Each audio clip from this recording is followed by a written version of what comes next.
Good morning. Good morning. I am Debbie Scarborough with an insurance chat with Debbie. I am been in the insurance industry now for almost 23 years.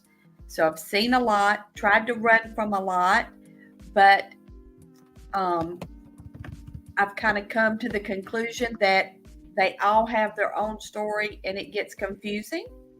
So my mission is just to give information. Um, I do sell insurance. So obviously that's how I make a living and pay some bills. But I also have a mission of just helping all of us guide those fun obstacles of insurance, from anywhere to medical insurance to life insurance, long term care, home and auto insurance, because it seems like they all have their own language, but a lot of their language means the same thing. So, when are they important? Because insurance doesn't matter until it does. So, I'm so glad you're joining me this morning. I know it's early, but I have a special guest. Um, he is a new person I've met, but I've known his lovely wife since she was a little girl and known her mom. And it's been nice reconnecting with her and getting to know the girls as adults. So I want to introduce you to my new friend, Christopher Swainsburg from Jacksonville, Florida. Hello. How are you this morning? Dealing with a hyper puppy. I don't know if you've been able to see, this boy just wants to keep playing fetch. Yes, he is a big puppy and just they don't understand when it's time for dad to work. Well, mine is 16 years old, so she is napping under my feet. She is a dachshund. I just want him to be 2 so he can be that way, because at 1 he's still hyper. Yes. Sweet, but hyper. Yes. Good luck with that. Yes. So I know you live in Jacksonville and you are married to the beautiful Angeline. And I think y'all just celebrated a year, 2 years. Wow. We got married in 2020 during COVID. That's right. Yep. I was scrolling through Facebook when someone shared some of the pictures and I just love it. Love it, love it, love it. It's one of those, if you recall, her sister got married just before COVID started. COVID started right at their honeymoon start, so they didn't do a honeymoon. And we got married. Right after. Sir, there's no squeaking. I'm on a video call. Thank you. Say, they don't care. So, yes, I couldn't remember. I was trying to look back to see, was it y'all got married first or was it Jasmine got married first? We were originally going to get married on Halloween the year before in 2019. And I looked at a calendar randomly and was like, if we wait 1 year, Halloween falls on a Saturday night. Ah. Which makes it better for family to visit, because she has so much family. If y'all know Angie B, she got family up in Detroit. Her dad got family in Louisiana and Alabama that wanted to show up. I had family that come from Louisiana and Massachusetts. Yeah. So we had people coming from all over the country for our wedding. A Saturday night was better than I think it was going to be a Sunday night if we had done it the year before. So. Yep. Very good. Well, other than your beautiful wife and that you were in the Army, that's all I know. So tell me tell me what else is behind the scenes of Chris or Christopher. Swan. Swan. Okay. Very good. It's one of those, if somebody calls me Chris, I'm either in trouble or they're a relative that doesn't respect the fact that I don't answer to those names anymore. I'm just Swan. Okay. So sports through high school, 6 years in the Army. The whole time, everything's last name based. Nobody wanted to say Swansburg, so it was just Swan. So I've just gotten used to being that. I've got an uncle and a brother that were Coast Guard and Navy. They're Swanee. I was like, you keep the NY. That's a little too girly for me. It fits for you water dwellers. But us real men in the Army don't need that NY. But so I'm 34 as of a month ago. Like we said, married to Angelin for 2 years now. I have a 1-year-old puppy, of which he's going to be a topic of question when I discuss like homeowners insurance with you. Yes. Because of his breed. The additional got my bachelor's in business management. Did a year and a half in Afghanistan, stationed in Germany for a while. Got my bachelor's after I got out the Army. I've done everything from mechanical to electrical to being a driver currently to just receiving a job offer to go back to the mechanic side, but specifically on diesel trucks. So I'm looking at that opportunity. My wife's a senior store manager where she runs 2 stores in her field specifically. So she oversees a bunch of employees in 2 different locations. That's pretty much me in the gist. I'm originally from the Boston area, moved to Florida. When Kmart started closing down, my mom lost her job. So we moved down here and I've been stuck here since. Well, Jacksonville's not a bad place to be stuck.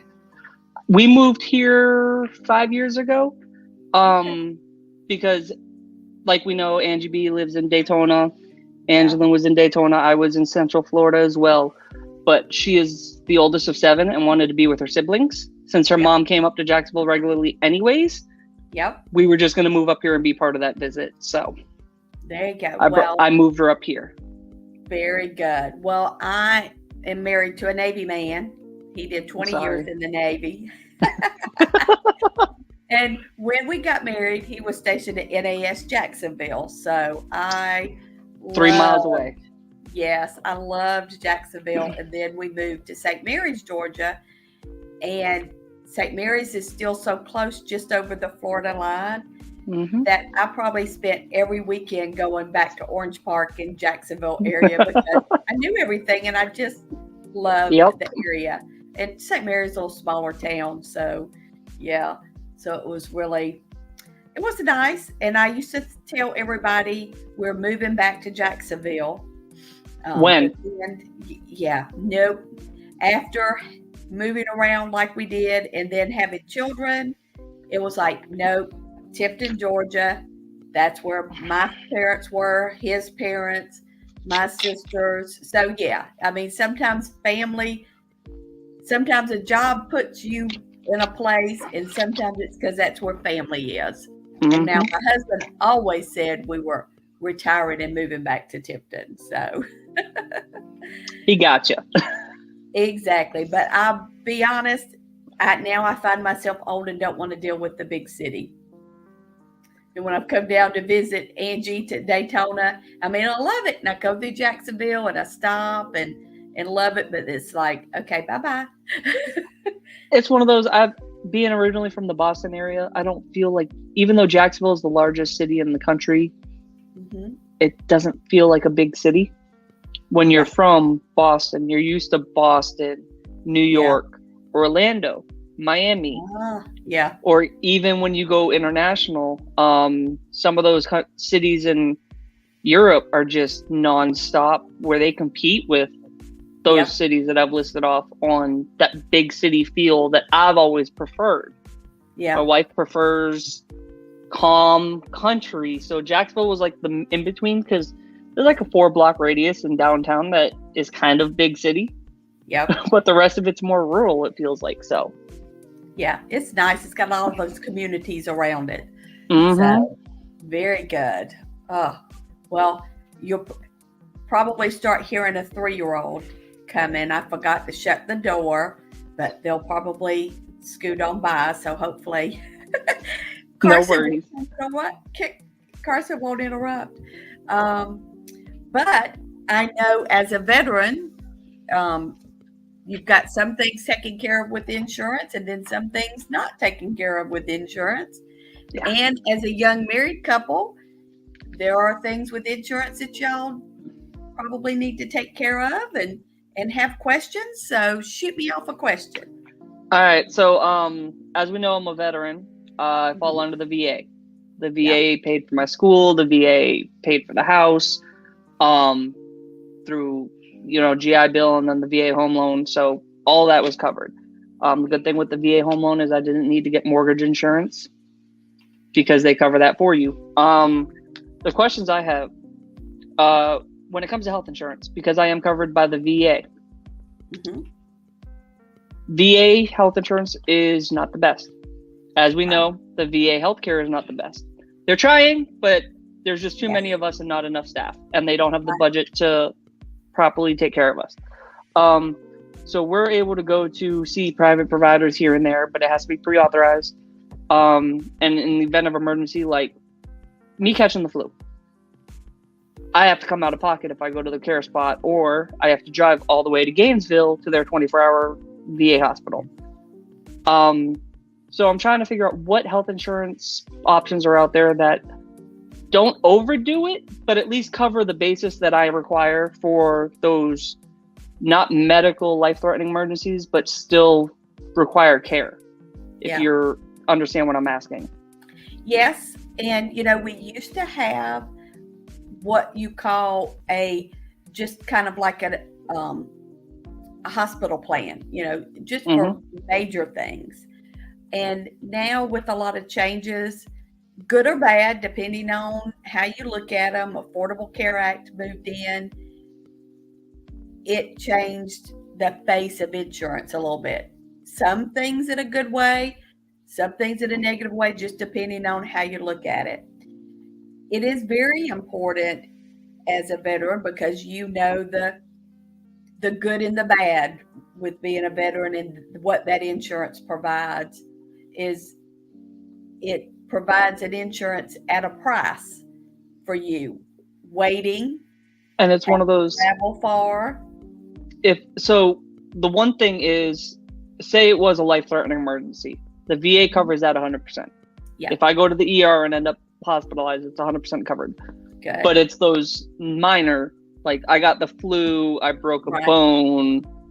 If I break a leg, that's going to come out of my pocket if I go to a hospital here rather than driving hour and a half, 2 hours to Gainesville for the VA to care for it. So that's where the question is. There's not a lot of just basic insurance policies anymore. They're all inclusive.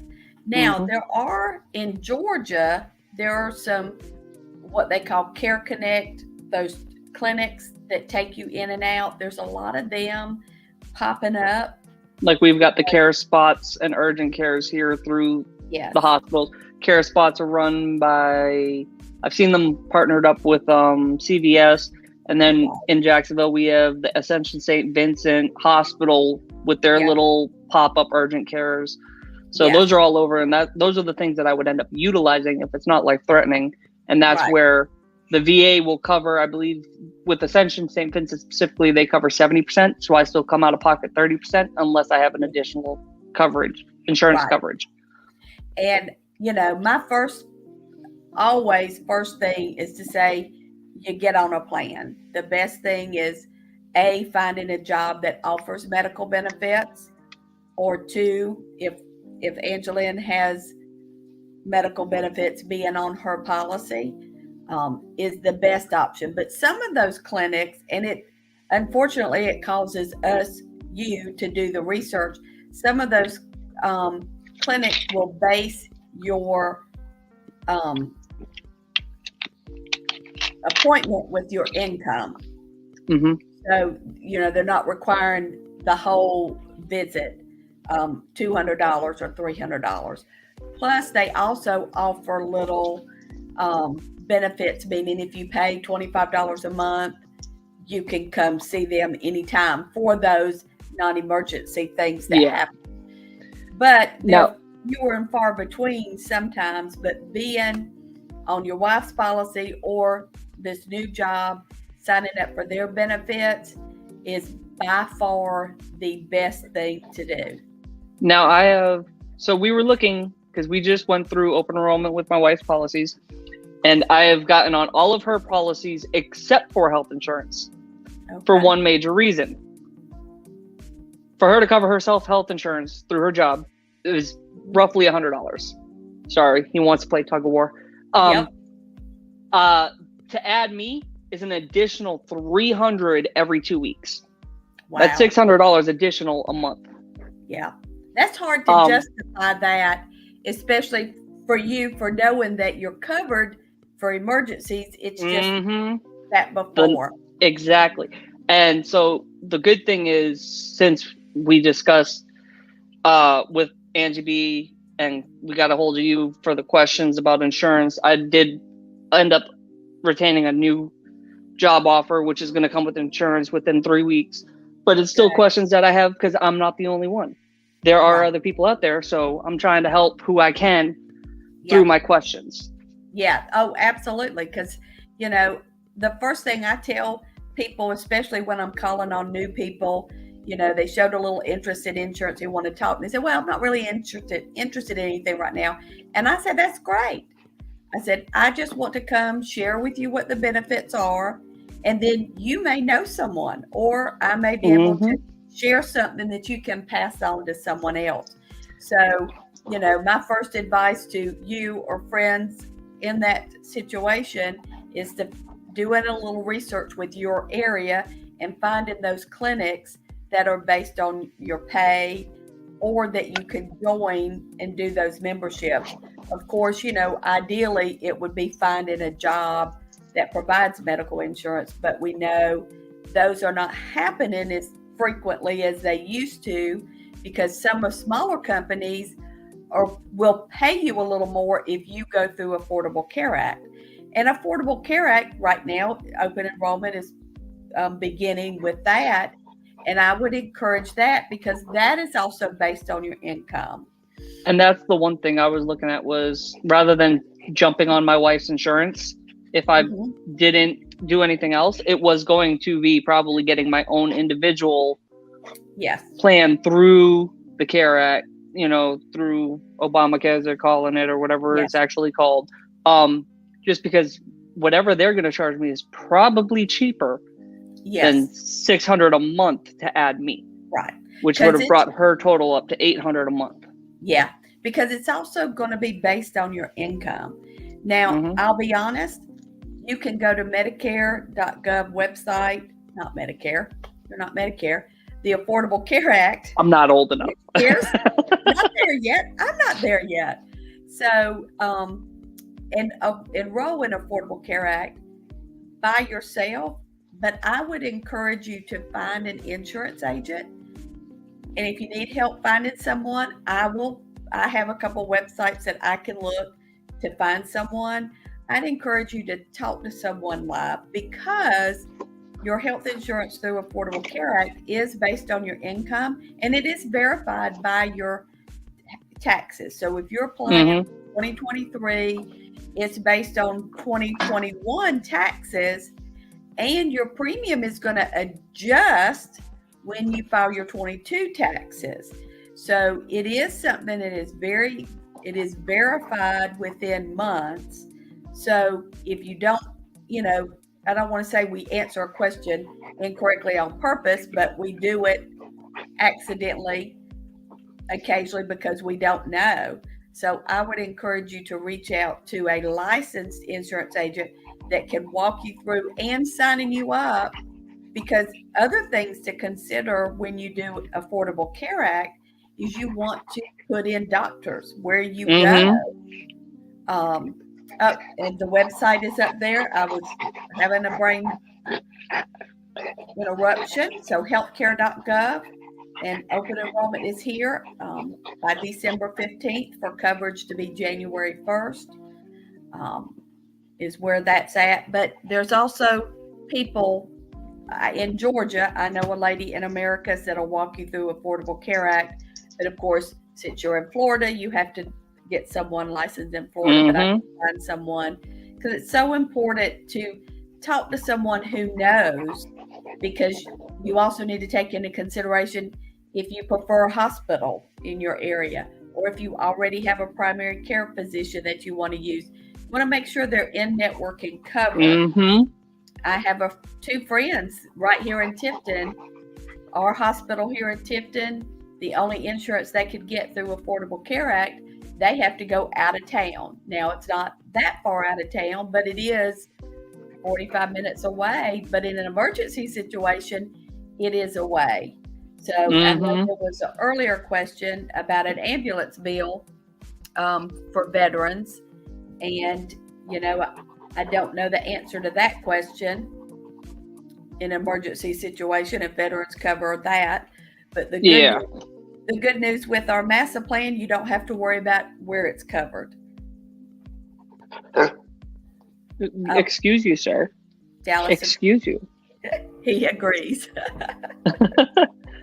Okay. So another question I have is going to be pertaining to homeowners insurance. Mm-hmm. We know how sweet and beautiful my big boy is. Yes. As a veteran, we went through a specific homeowners insurance that only covers veterans. Right. But his breed, just because of his breed, yep, is an automatic disqualification of all policy. So that's not. Is that common? It is, and it's not. It is, and I would encourage finding an independent agent, and I can help with that in Jacksonville. Okay. The good news about an independent agent is they're dealing with 6, 10, 15 different insurance companies. Mm-hmm. And you're right. There are some that they're going to ask, what kind of, you have pets? Yes, I have a dog. What breed? And then they're going to do that same thing. And it's one of those, I've gone through the loophole process of when we first got them, paid all that money for training and all of that. I'm a veteran. So where training and veteran status go into play. So he's registered as a service dog, an emotional support animal with my PTSD. And so he doesn't necessarily give me an issue. Like I can't lose my policy because he's registered, but right. Other people in the area, so he's a cane corso. It's a breed that's becoming very popular in the U.S. It's a mastiff, but it's also a bully breed / guard breed. Okay. Jacksonville has a city ordinance where they require my dog to be muzzled at any point he is off city public property. The second he touches public land, sidewalk, I leave my property, he must be muzzled per city ordinance because of his breed. Wow. They have a badder rap than pits, shepherds, Rottweilers, things like that, just because of his breed and nothing to do with the dog individually. I do know, since I've bought a cane corso and brought this puppy, as we're going to call him, into my life, there are a lot more owners in the Jacksonville area and Florida and even into Georgia. But they're also running into the same issues of finding homeowners insurance to cover them with that breed. Yeah. And I know that because I did homeowners insurance for a lot of years, there are several insurance companies out there who they will have some additional questions for you to answer, which usually is has your dog ever bit anybody? No. Okay, good. And just like you've provided that you had him trained, you've done extra things. He's not just left outside in a fenced yard by himself, because that's the other thing with the homeowner's policy. Even if we can have a fenced in yard that our animal can't get out of, but if someone gets in it, we can still be held liable for what our dog does, even if someone breaks into our property. Now, I've heard that by posting the danger, beware of dog signs, that prevents you from that liability of being sued. So you break in my house, and he does. I mean, granted, my dog's not going to bite. He's probably going to run up you barking, trying to lick you to death. But you're not going to think that when he's 120 pounds running at you full speed as a puppy. You just have to worry about the veteran and his wife in the house. I mean, It's Florida. Well, and that's a thing that is covered state by state, depending on where you live in. There are some states who say you can put up 100 signs and pictures and it doesn't matter. You're responsible for your dog. It's even like a parking lot. I mean, an owner can put up a parking lot and say he's not responsible for broken windows or but if somebody can find that you were liable in some way, they'll find those deep pockets. So yeah. just looks so vicious. Go lay down. Go to bed. So, but it's very important to do the homework and make the phone calls to talk to different insurance agents to find out where they can and what they can do. And I'm like you, I want to take advantage of all the veteran benefits that I can. I never got asked that question. But we had Cocker Spaniels and Gold Retrievers. But I know on a homeowner's policy, usually the pit bulls, sometimes German Shepherds, not always. Those are those ones, Rottweilers, that are on those lists with insurance companies. And even a Chihuahua, sometimes insurance companies will go a little further and say, do you have a dog? What breed? And have they bit somebody? Well, my Chihuahua probably bit several people, but he was 6 pounds, 8 pounds. He couldn't do any damage. Really. Mine's a puppy, but doesn't realize that he has a stronger bite than a lion. So, if he were to, does he like having your hand in his mouth? Absolutely. If he ever decided to chop down, it would hurt. Yes. But he's been trained not to, so we're good. There you go. So it's good to look elsewhere and try to, because you really don't want to be without that liability insurance. And I know sometimes some people will say, well, does it take care of damage that the dog does to the house? And that's not necessarily true.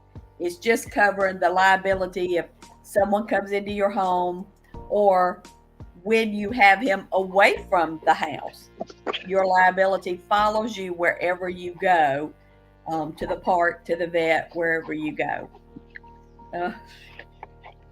Well, we're going to take a quick commercial break. Okay. We'll be back in just a moment. Thanks, Atlas.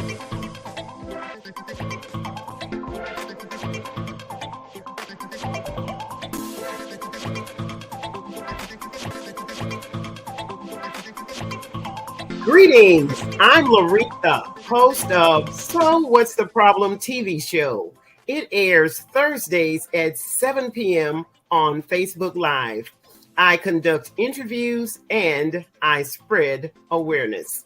If you follow my page, you'll get the notifications and you will never miss an episode. A cheerful heart is good medicine and laughter is good for the soul. Thanks for watching.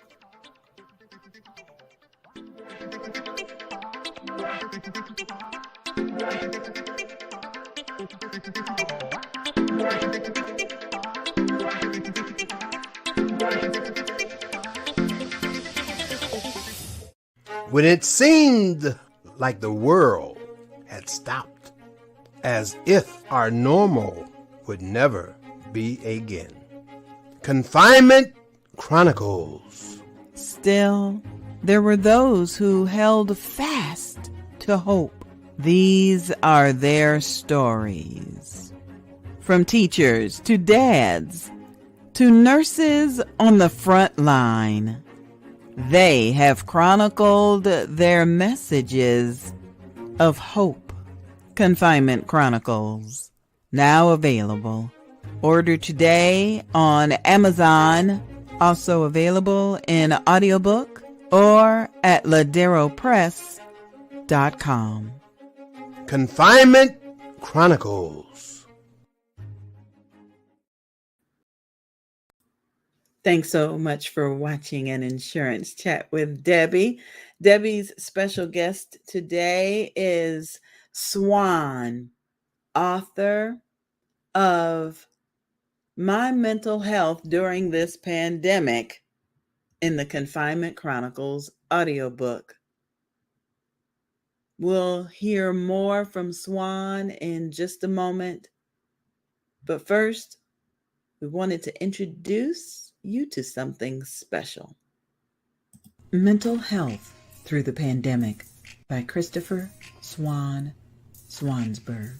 Through the outbreak of COVID-19, we as a nation have had struggles. Our government ignores the experts. Our jobs are looking for loopholes to stay open as essential jobs. Our work hours are reduced. Millions become unemployed. Toilet paper is sold out across the country. Audiobook produced by Angie B. Productions. We are back with our special series about the cost of cancer, which touches just about everyone. Drug prices driving patients and their families into bankruptcy, including one woman you're about to meet, forced to move out of her home just to pay for the medicine she needs to keep her alive. NBC's Ann Thompson shares her story. I win. Lauren Bauman's laugh masks a growing anger about the price of her life. Without this pill, we die. Our families are left because we couldn't afford a pill. The pill Gleevec helps manage her chronic myeloid leukemia, a daily dose that keeps this single mom of 9-year-old Aubrey alive. Even after her insurance kicks in, Lauren's monthly copay can run as high as $2,200, twice the average mortgage payment. It's helped drive Lauren into bankruptcy, though she has a full-time job. Now she's packing up her condo and moving back in with her mom. On days I feel like I can't go on anymore, all I have to do is look at her, and she's my reason. Gleevec is a nearly $5 billion a year drug for Novartis, the price more than tripling since Gleevec's 2001 debut, from $2,600 a month to $9,200 today, even though the drug has not changed. That's not inflation. Right? And that's happened as they've recouped their investment in the drug many, many times over. Memorial Sloan Kettering's Dr. Peter Bach says the U.S. cancer drug market is completely broken. What is it that drives the price of a cancer drug then? Essentially, companies set the price as high as they think they can get away with. And they say it's the cost of research or something like that, but there's no evidence of that. In the last 5 years, there have been at least 15 new cancer drugs that cost more than $10,000 a month.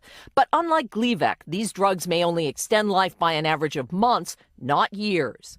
Bach says drug prices should be tied to performance. The prices have nothing to do with value, so they're hard to explain. They're hard to justify. How many programs have you been on? Almost every month for 4 years, Lauren's begged her church, charities, even Novartis to help her pay for Gleevec. I send a picture of her so they can see it's not just me, it's her. Last month, Novartis agreed to help. Lauren will pay just $10 a month, but she will need to reapply every year for the rest of her life. In a statement, Novartis says profits pay for research, which has led to the approval of Gleevec for 5 more rare cancers. The majority of patients, it says, pay less than $100 out of pocket per month. And it offers an extensive assistance program for those who can't afford the medicines like Lauren. To me, that's you playing God. You're getting to pick and choose who's living and who's dying, all because of a buck. The high cost of life that for Lauren and so many others is priceless. Ann Thompson, NBC News, Louisville, Kentucky. Hey, NBC News fans, thanks for checking out our YouTube channel. Subscribe by clicking on that button down here, and then click on any of the videos over here to watch the latest interviews, show highlights, and digital exclusives. Thanks for watching. Thank you for watching an Insurance Chat with Debbie. We'll be right back in just a moment with her special guest, author Swan.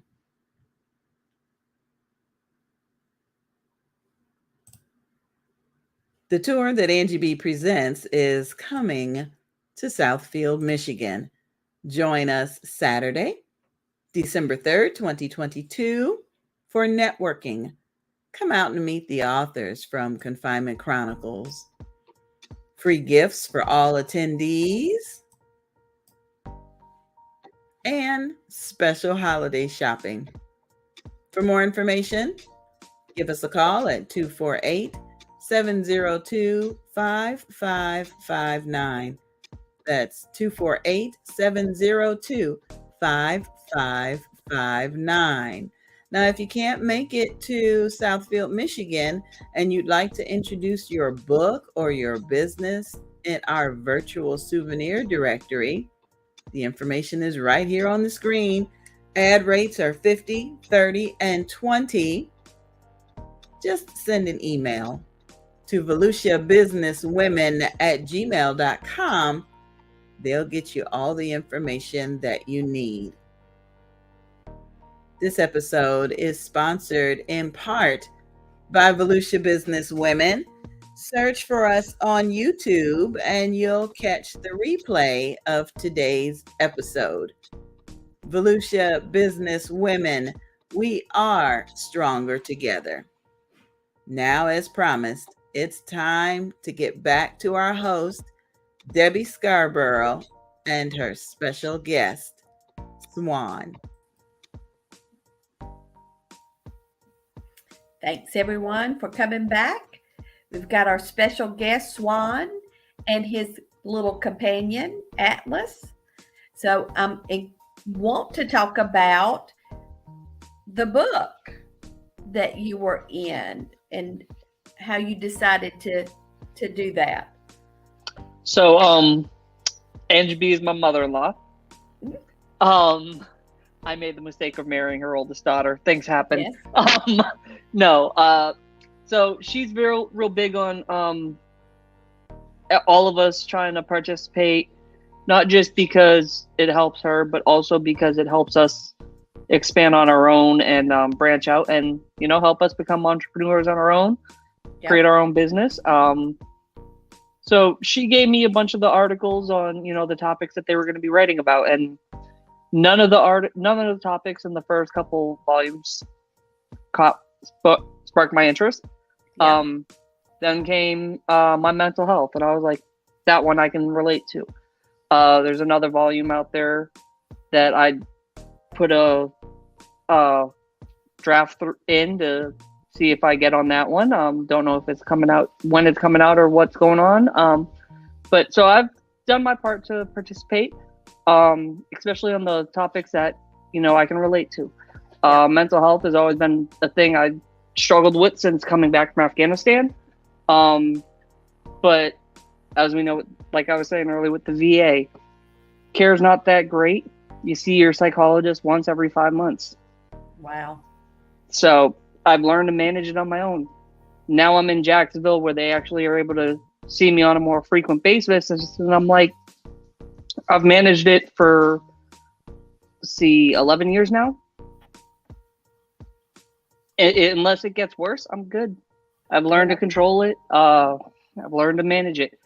But so I did partake in the my mental health in the pandemic, just seeing what I saw, seeing all of my friends that are struggling mentally, and those that aren't, those that were thriving because of the social distancing. They're introverts, and they enjoy and thrive in this environment where you can't be near people. Yes. And you volunteer with a group, and y'all the Bearded Villains. Yes. Yes. So I am a member of the Bearded Villains Jacksonville chapter. We are called the First Coast Villains. The Bearded Villains are an international beard club. We specialize in, of course, being a beard club, but our main 3 topics of focus are family, brotherhood, and charity.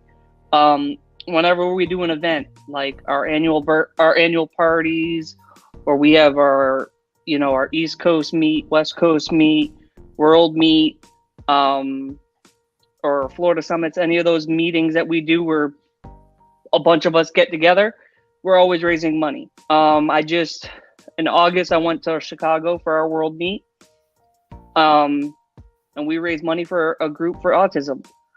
Awesome. Last month in October, the weekend after my birthday, they had the Florida Summit here in Orlando, or down in Orlando. I went and attended that. We raised money for I Got Your Six, which is another nonprofit organization that specializes with veterans specifically. We've also volunteered with the Beauty Bazaar for Angie B's Beauty Bazaar, trying to help raise funds for alopecia foundation that she partners with. And we didn't do really a whole lot money wise. We ran silent auction, we ran the 50-50 raffle, we had a booth for ourselves, but mainly what we did is we just showed up and we're the manpower. Yes. Ask what any of the models or ask you needed something moved. We were there to move it. Yep. That was so nice because, normally when I go speak at meetings and go, especially because the clientele that I normally deal with, I'm the youngest there. So I wouldn't dare ask one of my seniors to And here help we are bring showing it up with back. 20, 30-year-olds that are like, how can we help? And I'm like, there you go. There you go. So it was a nice change of pace to see y'all there and helping. And I know everyone enjoyed y'all helping out. So, and I'm so glad to kind of get to know a little more. My husband's a veteran. My oldest did 5 years in the Navy, but, very fortunate to not have any of the struggles. So how do you think Atlas He wanted my attention and ran away. how do you think more of us, especially with Veterans Day, depending on when this airs, I think in 2 weeks. Also, remember, Memorial Day is for the dead. Veterans Day is for the living. Exactly. A certain individual likes to mix it up and thank me on both days. And on Memorial Day, I got to remind them I'm alive. It's not my day yet. My day's in November. Yes. The only day that veterans like me remember that we get veteran discounts year round at a lot of places. We forget about those all the time. But we remember it because we also get all that free food. Yes. That's part about that day. That is, yes. And, I guess some of us take it for granted because I didn't grow up military. My husband did. His dad was Army. His dad did 24 years. And then both his sons did Navy. So, we take it for granted that we know the difference between Memorial and Veterans Day, but most people don't. And it's a good way to know it. Memorial is always about honoring those who passed. The memory. Yes. Now I will say the confusing thing is internationally, especially in Europe, Veterans Day for us is Remembrance Day for them to remember all of the veterans that they had lost during World War I. So their Remembrance Day falls on our Veterans Day. Okay. And I don't think they have anything for veterans that are alive. I think that's just they're in more of a culture where they honor you every day. Right. Yeah. So how do you think, if you're talking to someone who's not involved, how can they help a veteran that struggles with mental illness? The main thing is it depends on the relationship you have with them. If you're close, always be available to talk. Always be like, hey, if you ever need to talk, give me a call. Don't ask prying questions like, how was your deployment? What did you see when you were overseas? Don't ask about it. A lot of veterans don't want to discuss what we did or what we went through. Right. Because there are some guys deploy overseas to be a mailman or fuel tech, where you run the fuel yard on base, so you only deal with the fuel to ensure that the vehicles have fuel to go out on their missions. But they still have Kandahar. We had mortar attacks 24/7, constantly having rockets falling out of the sky. So you went there with the expectation of doing one thing, and then you see something that you're not supposed to based on that job description, but it is a combat zone, so you're going to see things you don't want to see that could scar you and damage you. So it's just be there. If they need to call you at 2, 3, 4 in the morning, be there. Help them out. Additionally, don't be afraid to tell them, hey, call the Veterans Crisis Line. There's a crisis line specifically for veterans that helps because they have an understanding of what veterans are going through. Additionally, there's this new thing. I've become friends with the owner, or the founder, I should say, and it's I Got Your Six, IGY6. He actually invited me this weekend to go down to Cocoa Beach to do rock climbing. It didn't fit into my schedule, so I wasn't able to attend. He gave me a week notice, but there's 37 veterans currently in Cocoa Beach right now doing rock climbing through his organization. Airbnb and food paid for, the event paid for. Because some veterans, they honestly just want to spend time with other veterans, Yes. doing activities that they don't normally do, and that helps center them. Every individual is different. There's millions of veterans. So you can't consider each one of us to have the same process of processing what we've gone through, processing our emotions. When I came home, I didn't feel emotions. Or to put it the way my therapist had told me is, I feel emotion, I just can't identify them. Yeah. And my failure to identify those emotions in the moment resulted in it turning into anger. And that's what I knew how to identify. I knew how to identify anger, but I couldn't identify happiness, sadness, grief. Yeah. So I waited until it bothered me enough to become anger. And then I was like, oh, I'm angry. Yeah. And that was how I processed a lot of things. Just because there's parts of the military that you have to be angry to be able to do the things. You need that adrenaline rush of rage to be able to do what you're being asked to do. And they do such a great job teaching us how to go to war. Right. But they don't teach us how to come home. And that's where we have to do better as a community and take care of our veterans. They spend 9 weeks breaking us mentally to reform us into these soldiers, Marines, sailors, airmen, but they don't do the same process to break us from that and turn us back into civilians. Yeah. So like I said, just be there for them.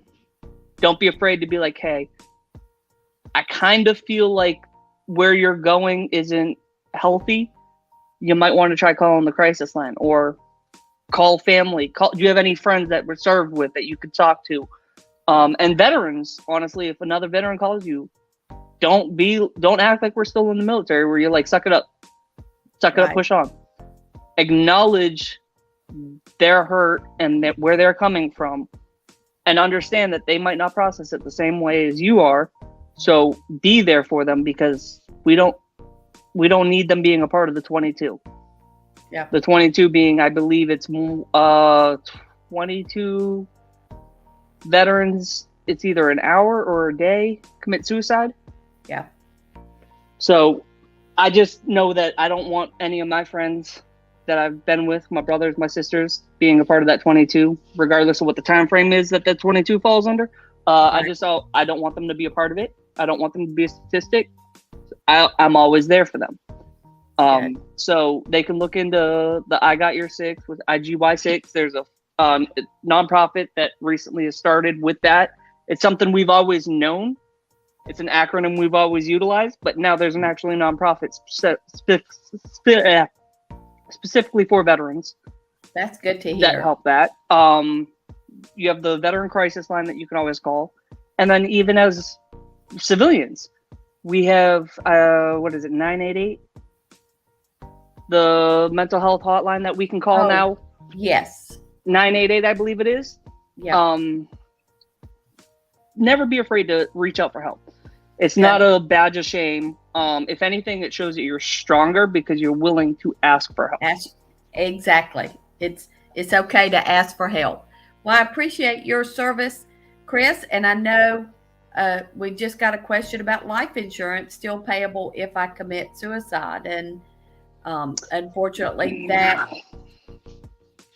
question most policies is yes or no. Well, most policies, if it's self-inflicted, especially that I've seen, and anything that has ever been presented to me, if it's a self-inflicted injury, be it via gunshot, hanging, or anything like that, or even you intentionally drive yourself off a bridge in a vehicle, you intentionally do something with the vehicle that you knew would cause you bodily harm that would result in death, they're not paying out. And that's usually the case the first 2 years. After that, the suicide clause does go away. So I don't say that to say wait 2 years, but no. But it is something that has come up a lot in most policies. That clause is in there for those first 2 years, and then it goes away. but not to say that there aren't policies out there that are really in there, especially those of us who bought policies through the military, because not those policies don't necessarily follow the same lines as normal insurance policies. I know with what I sell, it's the first 2 years. After that, it will pay. So And it's one of those, if you're asking if we can get a policy, if we get you covered under a policy without the suicide clause, I would personally recommend that you see a therapist immediately to make sure that you're in a good mental state before we go any further. Yes. And, you know, but then I think a lot of people are recognizing more mental illness, more so. So I almost feel like we're spotting more mental illness in places that it doesn't exist. It's becoming so overwhelming that it feels like there's more, like, things that I grew up with. They're like, oh, well, it just wasn't diagnosed back then. Right. And even COVID, I think, brought out a lot more. Brought out a lot more. Well, I hope Angie B's always got to get something in there, doesn't she? So did we answer all your questions today? So back to with the homeowners insurance that I had a question of. Do you, because I know you specialize in Georgia, right? Can you potentially post the link of homeowners insurances in Florida that are still accepting new policies? Because I don't know. Right. Yeah, where a lot of insurance companies are fleeing the state because it's just a money pit in their eyes with hurricane seasons. People were losing their insurance coverage because they didn't have a new roof. Right. The age of the roof, even though it was under 20 years, they were like, nope, it's too old. We're just going to drop your policy. So I know there. State Farm Insurance is always a good place to go, but in Allstate.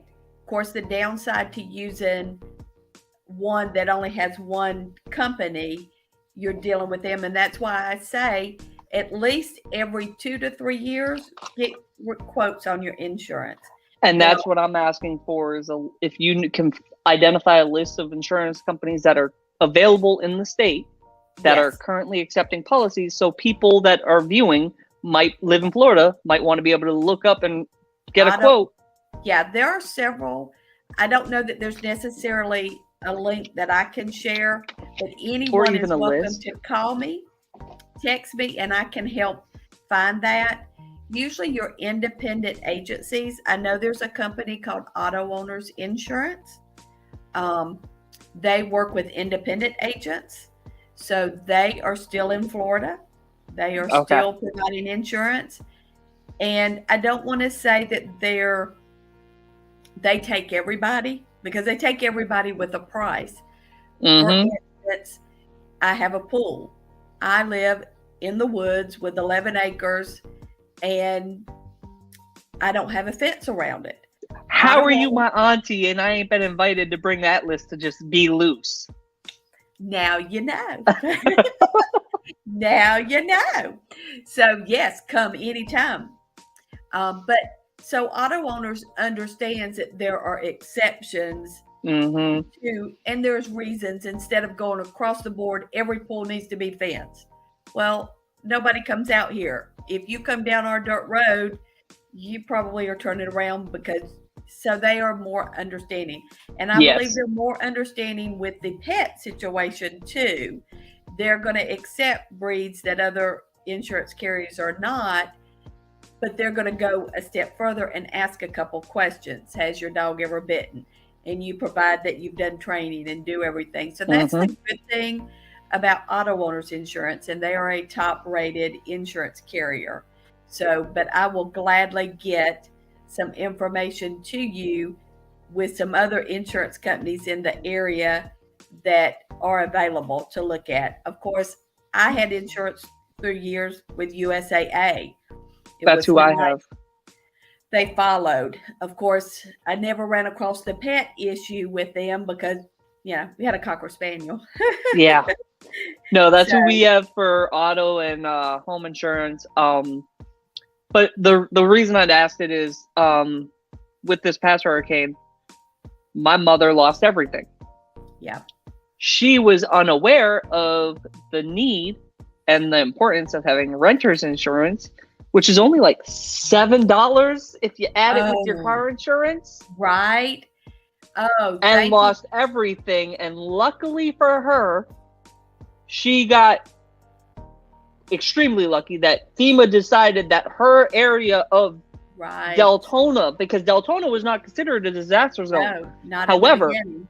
the neighborhood she's in, because of how bad the flooding was, to this day, it's been what, a month and a half, 2 months now. Yeah. She still has a foot of water in the cul-de-sac that still has not drained, but it's drained enough from the house that they've already ripped the walls out, gutted the house. My mom lost everything. Yeah. She got lucky FEMA declared it a disaster, and she's able to apply for all of the FEMA financial assistance and everything. Yeah.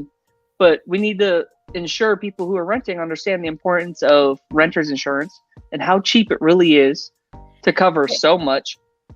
It is. I can't tell you how many times I talked to someone when I was working in that industry. They say, oh, well, my stuff isn't worth that much. Oh, because it was all hand-me-downs. Well, don't think of the value. Don't look at your house and think of the value of the stuff you've accumulated over 5 years, 10 years, 20 years. Think of it from a standpoint, okay, if something happened, a fire, If I lose it all, hurricane, what's it going to cost to replace? you're not going to be able to take 5 years or 10 years to accumulate.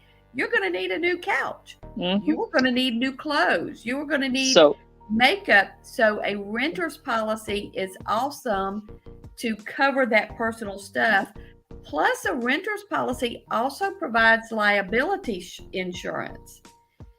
And liability is so important, especially today, because we're sued for anything. So if you are walking down the road and something you do hurts someone else, you could be held liable. Your liability insurance from your homeowner's policy follows you wherever you go. For instance, I know it's South Georgia here. You're just Jacksonville. Oh, You're just right. Northern Jacks. So a lot of my friends and family, they're out hunting. And I know a coworker that I used to work with, her husband accidentally shot a family member and killed him on a hunting trip. And their homeowner's policy, he was liable. It was his fault. So his homeowner's policy paid out. So a question, can I buy a renter's insurance policy for my adult daughter? You most certainly can. An insurance agent will take your money for anything. I encourage you to do that. You can take out the renter's insurance policy and have them send you the bill and pay for it. Because a lot of just make sure they're covered and not you. Right. And the difference between, some people say, oh, well, my college student is in a dorm. Is she covered under my homeowner's policy? Yes, if she's in a dorm. If you've rented her an apartment with a group of other college students, she is not covered under your homeowner's policy. She needs her own renter's policy. So it is very important, if you don't own your home and you're renting, is to have a renter's policy for that. And so that just kind of gives us a great topic to talk about more. Angie B did flash the auto owner's website that allows you to go and find an independent agency. And I guarantee if I pull up auto owners today, there'll be a dozen in Jacksonville area. That would be my first. I've worked with auto owners for a lot of years, working at independent agencies, and they by far have the best, fastest claim service. Not that you're going to ever need it, but you never know. So auto owners is something I would check out. And I just wanted to get that information because, again, I've got family, friends throughout Florida, all the way down to Miami, that might be looking for homeowners insurance on a new home now because their policy was cut off because we live in Florida, or Yes. they've lost a lot and didn't know about renter's insurance, like my mother. So Yes. trying to get as much information so that way when I share this video, everyone can get their information. Good. And anyone is welcome to text or call me, and I'll help guide them. I do have a local friend who can write in Florida, but I'd really encourage someone to go to a local agent there. And I'll be glad to steer anybody to a local reputable. And if they're signed up with auto owners, you can almost guarantee they're a reputable agency. Perfect. I appreciate you joining me, Swan. And I guess Atlas maybe is tired from the interview and taking a nap. He's staring out the window waiting for me to let him out the door because there's birds on the roof next door and he must chase them off their roof. Good deal. Well, very good. Well, thank you for joining me, and thanks for those who are watching, and I will see you next week. Thanks. All right. Bye. Thanks, Swan.